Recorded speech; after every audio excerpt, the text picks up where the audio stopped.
नमस्कार, आप सभी का बहुत बहुत स्वागत है। आप देख रहे हैं सबसे बड़ा सवाल। मैं हूं परवीन शेख। नेशनल हेराल्ड केस में सोनिया और राहुल के खिलाफ चार्जशीट फाइल होने पर कांग्रेस इसे बड़ा सियासी इशू बना रही है। आज देश भर में कांग्रेस के नेता प्रेस कॉन्फ्रेंस करने वाले हैं, जिसमें वो मोदी सरकार के खिलाफ विद्रोह का एजेंडा सेट करेंगे। इसके अलावा कांग्रेस अध्यक्ष मल्लिकार्जुन खड़गे ने कहा है कि सोनिया और राहुल गांधी का नाम बदले की भावना से ईडी की चार्जशीट में डाला गया है। पार्टी 25 अप्रैल से संविधान बचाओ रैलियां भी शुरू करेगी। इसके साथ ही 25 अप्रैल से नेता और कार्यकर्ता सड़कों पर उतरकर विरोध प्रदर्शन करेंगे, क्योंकि 25 अप्रैल को ही कोर्ट में इस मामले की सुनवाई है। वैसे इससे पहले भी कांग्रेस ने दिल्ली से लेकर मुंबई, चेन्नई, हैदराबाद, चंडीगढ़ और भोपाल तक ईडी के खिलाफ प्रदर्शन किया था। कांग्रेस का ये हंगामा और बवाल अदालत और ईडी पर दबाव बनाने से जोड़कर देखा जा रहा है। ऐसे में सबसे बड़ा सवाल यह है कि जब सोनिया और राहुल ने चोरी नहीं की तो डर किस बात का है? क्यों गांधी परिवार को बचाने के लिए कांग्रेस हंगामा कर रही है? इसी पर चर्चा के लिए स्टूडियो मौजूद हैं कैपिटल टीवी के editor in chief doctor Manish Kumar. Sir, आपका बहुत बहुत स्वागत है। धन्यवाद। आखिर क्या एजेंडा सेट करना चाहती है कांग्रेस पार्टी, ईडी के खिलाफ या मोदी सरकार के खिलाफ? देखिए, सबसे बड़ी चीज कि आप देशव्यापी आंदोलन की घोषणा कर रहे हैं और आपका सर्वोच्च लीडर देश के बाहर चला गया, अमेरिका पहुंच गए जी। आज 21 और कल 22, 2 दिनों का कार्यक्रम है वहां। तो फिर आपने इस तरह की चीजें क्यों की? जी, मुसलमानों को भी सोचना चाहिए कि वक्फ के कानून के ऊपर बहस चल रहा था, पार्लियामेंट में आपने हिस्सा नहीं लिया, प्रियंका वाड्रा ने हिस्सा नहीं लिया, जी, सोनिया गांधी ने राज्यसभा में हिस्सा नहीं लिया। मतलब क्या है कि कांग्रेस पार्टी भारतीय जनता पार्टी से लड़ने के मूड में ही नहीं है। बस दुकान है चल रही राजनीति की। इलेक्शन होगा, 4 जगह भाषण दे दिया, ये कर दिया। आप ऐसे में तो बीजेपी को आप कभी भी टक्कर नहीं दे सकते। और अब मसला इतना ऊपर आ गया कि जीजा जी के ऊपर कार्रवाई, आपके ऊपर चार्जशीट, ऊपर से आपकी नागरिकता की भी सुनवाई है आज। जी, आप समझ रहे हैं? तो ये इस तरीके से आप कैजुअल तरीके से राजनीति करेंगे तो कैसे? जनता का विश्वास तो छोड़ दीजिए। कांग्रेस के लोग भी यही सोचेंगे ना कि जिसके लिए कर रहे हैं वो तो मस्ती कर रहा है, हम बेवकूफ हैं। आदर तो आप पैसे देकर के प्रोटेस्ट कराओगे, या उस नेता के प्रति कमिटमेंट के तहत अगर कोई आएगा तो वो तो सोचेगा ना, वो तो ये सवाल पूछेगा कि हम लोगों को इस भयंकर गर्मी में सड़कों पे उतार दिया और ये खुद अमेरिका में ऐश कर रहे हैं। जी, तो एक तो मसला ये हो गया। दूसरा मसला, भाई आप मीटिंग में आपने तय किया कि भाई गांधी परिवार के खिलाफ एक्शन हो रहा है, हम देश भर में आंदोलन करेंगे। There is no seriousness, there is no seriousness. आप अभी भी 1970 में लगे हुए हो, कह रहे हो कि भाई हर जगह पे जो है जितना हो सकेगा हम देश भर में प्रेस कॉन्फ्रेंस करेंगे। जी, आज से शुरू हो रही है सभी जगह प्रेस कॉन्फ्रेंस। समझ में ना, प्रेस कॉन्फ्रेंस करने से क्या फायदा होगा? ट्वीट कर दो ना भाई। भाई ज्यादातर खबरें तो ट्वीट से आ रही हैं। अपना प्रेस रिलीज ट्विटर पर डाल दो, अखबार में भी आ जाएगा, टीवी पे भी आ जाएगा, हर जगह चला जाएगा। अपने प्रवक्ताओं को टीवी पे भेज दोगे और उसके अलावा क्या है? अब आप प्रेस कॉन्फ्रेंस करेंगे, वो छोटे मोटे लोगों को आप जो है वहां प्रेस में बिठा देंगे, वो टीवी वाले दिखाएंगे भी नहीं। उनको भी तो चेहरा चाहिए कि बड़े लीडर हों तब तो बाइट चलेगा, नहीं तो वो भी नहीं चलेगा। तो ये कौन प्लान बना रहा है? दूसरी बात खत्म, तीसरी चीज समझ लीजिए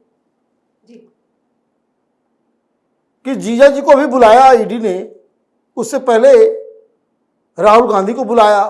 राहुल गांधी की यह खबर आई कि भाई ईडी चार्जशीट कर रही है, कितने लोग आए? कांग्रेस हेडक्वार्टर में अकबर रोड पे कितने लोग आए और कितनी देर तक आपने प्रोटेस्ट किया? ये सवाल तो पूछा जाएगा ना जी। 1 घंटे में सब खत्म। लोग आए, रील बनाए, अपने अपने सोशल मीडिया पे डाल दिया कि हम यहां मौजूद थे, अपने अपने इंचार्ज को भेज दिया हो कि देखिए हम यहां मौजूद थे। आज भी कुछ ऐसे ही होने वाला है। यही होगा। कारण क्या है कि प्रोटेस्ट कांग्रेस पार्टी करेगी तो आपके कार्यकर्ता, जिसको चुनाव लड़ना होगा, जिसको कुछ करना होगा, तो आ ही जाएंगे। प्रोटेस्ट का मतलब तब होता है जब जनता भी आए। जी। यहां तो कांग्रेसी लीडर नहीं आएंगे, कांग्रेसी कार्यकर्ता, कांग्रेसी वोटर नहीं आएंगे, तो आम जनता की तो बात ही दूर है। तो आपका पहला एक तो प्लान खराब है, नंबर 2 सीरियसनेस नहीं है, नंबर 3 कि गांधी परिवार की तरफ से कोई अर्जेंसी भी नहीं दिखाई जा रही है। आप पिछली बार जितने, भाई केजरीवाल जेल गया ना, उसके तो बड़े कमिटेड, बड़े ही एग्रेसिव कार्यकर्ता सड़क पे आए क्या? नहीं। दिल्ली को जाम कर देंगे, मालूम चलता कहीं 1-2 जो इसको चुनाव लड़ना था, कोई पार्षद, कोई एमएलए, बस यही।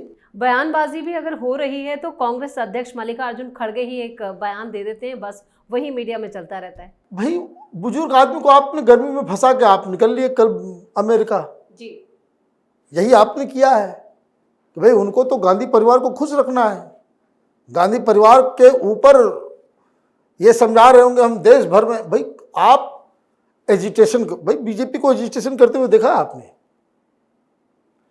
जब एजिटेशन करना है तो फिर फुल के करो, खुल के करते हैं, और नहीं तो फिर प्रेस कॉन्फ्रेंस करते रहो। तो ये जो हाफ कांग्रेसी, हाफ वामपंथी, हाफ सोशलिस्ट, हाफ केजरीवाल, ये खिचड़ी जो पक रही है कांग्रेस पार्टी को, इसमें कोई फायदा नहीं होने वाला। और मैं शुरू से मैं कह रहा था कि जब आप इस तरह का प्रोटेस्ट करते हो तो आप खुद सरकार को मौका देते हो आपको जांचने और परखने की। जैसे जब वक्फ वालों ने ये पेश होने से पहले जी, वक्फ वालों ने ये कहा कि हम जंतर मंतर को घेरेंगे। उस दिन का वीडियो देखिए, मैंने उस दिन कहा था कि भाई ये जो प्रेशर देने के लिए गए थे, आपने हाथ में ट्रॉफी देकर के आप चले आए, वहां पे 1000-2000 आदमी भी नहीं पहुंचा, खुद अंडर प्रेशर थे। तो वो 1000-2000 लोग आदमी नहीं पहुंचा तो अमित शाह बोलेंगे अच्छा इतने ही लोग आए, 4 दिन बाद क्या करना, कल भी करो। रीजन आपकी लेजिटिमेसी नहीं है। और अगर ये फेल हो गया, आज मैं आपको बता रहा हूं, अगर ये फेल हो गया तो ये आश्चर्य मत कीजिएगा कि सुनवाई के दौरान इनकी गिरफ्तारी का ऑर्डर निकला है। चार्जशीटेड हो गए ना, अब आप आरोपी हो गए और कोर्ट ने भी आपको आरोपी मान लिया। तो पीएमएलए में तो जेल होता है जी, तो जेल हो जाएगा आपको, सांसद भी जाएगी। अभी वो मैं ये कह रहा हूं कि आप न प्रेशर दे पा रहे हो न टेक्निकली आप, और ये सारी चीजें वो इसलिए हो रही है कांग्रेस पार्टी का कोई मतलब ठोस ठिकाना देखने वाला कोई नहीं है। राहुल गांधी अपनी मनमर्जी से चीजों को कर रहे हैं, किसके सलाह पे कर रहे हैं, क्यों कर रहे हैं। पुराने लोगों को साइडलाइन कर दिया गया, किक आउट कर दिया गया। अभी अहमदाबाद में लोगों ने मीटिंग की, स्टेज के ऊपर कोई भी पुराना व्यक्ति नजर नहीं आ रहा था, उनको बोलने तक नहीं दिया गया, भाषण देने नहीं दिया गया। ऐसे ऐसे लोगों को बढ़ाया जा रहा है कि जो अभी भी दूसरी पार्टी से आए हैं, या फिर उन लोगों को आगे बढ़ाया जा रहा है जो एक चुनाव नहीं जीत सकते, फॉरगेट अबाउट के, और बाकी लोगों को जिताने का काम तो छोड़ दीजिए, खुद अपना चुनाव नहीं जीत सकते। बिल्कुल। और कुछ तो ऐसे लोगों को प्रोमिनेंस दिया जा रहा है जो लोग कांग्रेस पार्टी को नुकसान पहुंचाने का काम कर रहे थे। कांग्रेस के अंदर से ये बातें उठ रही हैं, खुद नाना पटोले ये कह रहे हैं कि कांग्रेस को बर्बाद किया जा रहा है, जिस तरह से सबकाल को वहां पर प्रदेश अध्यक्ष बनाए, वहां पर भी विद्रोह ये सारी चीजें हो रही है। तो ऐसे में कैसे आपका अभी एक्स चीफ नाना पटोले अभी चीफ थे, लेकिन अब उनको आपने हटाया, क्या किया नहीं किया, वो तो बीजेपी वालों से ज्यादा अटैकिंग मोड में आ गए जी। तो ये कैसे चलेगी पार्टी? तो ये जो लाख आप कुछ कर लो, घूम फिर करके राजनीति में एक ही बात आती है, जनता आपके साथ है या नहीं है। ये जो नेशनल हेराल्ड का केस है, इसमें गांधी परिवार के साथ जनता नहीं है, कांग्रेसी लोग भी नहीं है, और इसलिए ये मुंह की खाएगा ये पूरा का पूरा का प्लान। दूसरा सवाल ये भी पूछा जाएगा कि भाई कांग्रेसी को सड़क पर उतार करके राहुल गांधी कहां गायब हो गए। चलिए, इस तमाम जानकारी के लिए और सटीक विश्लेषण के लिए आपका बहुत बहुत धन्यवाद। आज से 30 मई तक केंद्र सरकार के खिलाफ कांग्रेस का हल्ला बोल है। नेशनल हेराल्ड और संविधान के मसले पर सरकार पर कांग्रेस हमला बोलेगी, लेकिन यही कांग्रेस पार्टी गांधी परिवार के दामाद रॉबर्ट वाड्रा से किनारा कर चुकी है, लेकिन राहुल गांधी और सोनिया गांधी के लिए सड़कों पर बवाल मचा रखा है। आपको बता दें कि कोर्ट ने इस मामले पर 26 जून 2014 को संज्ञान लिया था। आरोपियों ने दिल्ली हाई कोर्ट में, सुप्रीम कोर्ट में भी चुनौती दी, लेकिन ट्रायल को नहीं रोका गया। चार्जशीट में गंभीर आरोप लगाए गए हैं। साल 2010 में एक आपराधिक साजिश के तहत एजेएल की लगभग 2000 करोड़ रुपए की संपत्तियों को अवैध रूप से हड़पने की योजना बनाई गई। नेशनल हेराल्ड से जुड़े बहुचर्चित एसोसिएट जर्नल लिमिटेड मामले में ईडी ने सोनिया गांधी, राहुल गांधी समेत कुल 7 आरोपियों के खिलाफ मनी लॉन्ड्रिंग की चार्जशीट दाखिल कर दी है, जिस पर 25 अप्रैल को सुनवाई होगी। लेकिन उससे पहले कांग्रेस ने जो एक्शन प्लान बनाया है, वो एक्शन प्लान ही पूरी तरह से फ्लॉप होता हुआ नजर आ रहा है। इस खास शो में इतना ही। वीडियो कैसा लगा कमेंट करके अपनी राय जरूर दें। वीडियो को लाइक करें, शेयर करें और कैपिटल टीवी को सब्सक्राइब जरूर करें। धन्यवाद।